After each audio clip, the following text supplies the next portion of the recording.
السلام عليكم. ازيكم؟ يا رب تكونوا بخير وكل سنه وانتم طيبين وعيد سعيد عليكم جميعا ان شاء الله.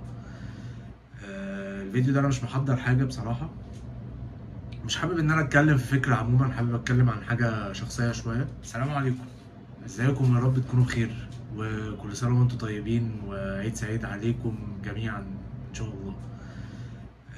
الفيديو ده انا مش محضر حاجه بصراحه، مش حابب ان انا اتكلم في فكره عموما، حابب اتكلم عن حاجه شخصيه شويه. السلام عليكم. ازيكم؟ يا رب تكونوا بخير وكل سنه وانتم طيبين وعيد سعيد عليكم جميعا ان شاء الله.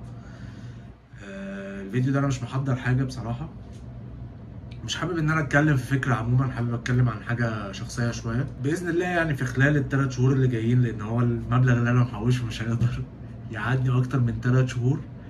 فهحاول على قد ما اقدر في خلال ال3 شهور اللي جايين ادوس على نفسي، وهحاول ان انا ابدا ادخل الفلوس من مصادر دخل تانية يعني. وطبعا التوفيق كله من عند ربنا، الواحد معلوش غير السعي. وبالمناسبه دي برضو في نقطه حابب اتكلم فيها، وهي التوفيق. الواحد بيحتاج توفيق ربنا في كل حاجه، من اكبر حاجه في يومه في حياته، مش في يومه، ولا ابسط حاجه في يومه وفي حياته.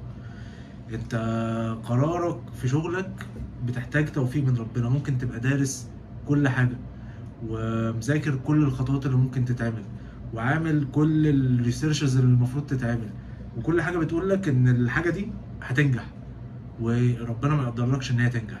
والعكس، ممكن حاجه مجرد بس ان انت يبقى عندك معلومات بسيطه فيها، وتبدا ان انت تنوي ان انت تبدا فيها وتتوكل على ربنا فيها، وتلاقي ربنا موفقك فيها. بالعكس برضه، يعني الموضوع قصدي ملوش ملكه معينه، لكن طول ما انت يعني مصفي نيتك، حاول على قد ما تقدر تتقي ربنا في شغلك وتعمل شغلك بما يرضي الله، تلاقي ربنا بيوفقك في اللي انت فيه. تحتاج توفيق ربنا في وظيفة، في زوجة، في أكل، في نزول.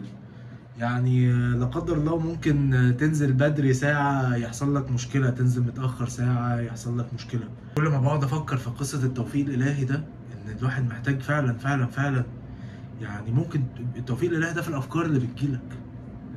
أنا يعني ما كنتش متخيل كده، لما قعدت فعلا فكرت لقيت إن أنت حتى الفكرة اللي بتجيلك دي توفيق من عند ربنا.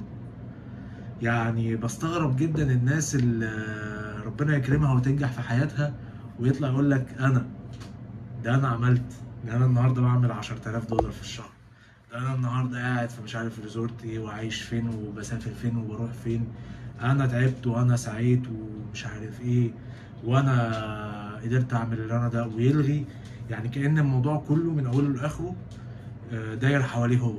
وده طبعا مش صح ب2%. يعني من اول الفكرة اللي جات لك لحد طريقة التنفيذ، لحد مقدرتك على التنفيذ، لحد النتائج، لحد ما بدأت تعمل فلوس وتنجح في الحاجة، كل الخطوات دي توفيق من عند ربنا. لان انت ممكن الفكرة تجيلك، ممكن فكرة ما تجيلكش اساسا.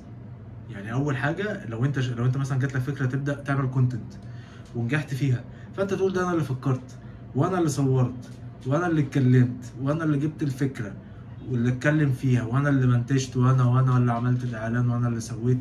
وتبدا تدي الكريدت كله لنفسك، مع ان انت لا ليك لا حول ولا قوه في اي شيء. يعني احنا حرفيا يعني زي ما بيقولوا عايشين على قشره، فاهم؟ لا لينا لا حول ولا قوة ولا قدرة بأي شيء. كل اللي علينا إن إحنا زي ما قلت، إن إحنا نصفي نيتنا، والواحد يقدر يحاول على قد ما يقدر يشتغل ويتجنب الشبهات في شغله على قد ما يقدر. وإن شاء الله ربنا كرم واسع، والسلام عليكم ورحمة الله وبركاته.